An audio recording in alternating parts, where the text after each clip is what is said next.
¿Qué tal estáis, chavales? Estamos en un nuevo vídeo de FIFA 19 y como estáis viendo hoy os traigo al tercer... Bueno, qué decir, hoy os he traído también a Papu Gómez y a Torreira, pero este es el tercero que grabo. Tenéis un poco más tarde a Mitchell Ballack y a Sol Campbell, así que oye, suscribiros para no perderos ningún SBC, porque vais a tener también mañana los Footmas, siempre subimos todo en el canal.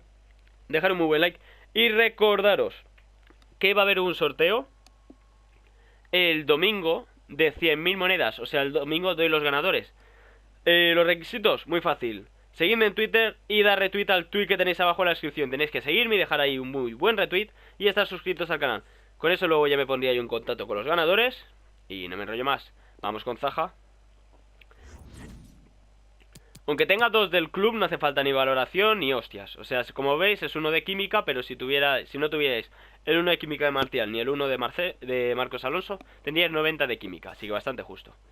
Empezamos con Martial, Lacazette, Bernardo Silva, Mkhitaryan, Jorginho, Gundogan, Marcos Alonso, Laporte, David Luiz, Forrest, que es el if que hemos puesto, y Alisson. El único if que hemos puesto es Forrest y sale por en torno a unas 70.000 monedas. Siempre tendréis abajo el precio en la descripción, que mucha gente no lo sabe.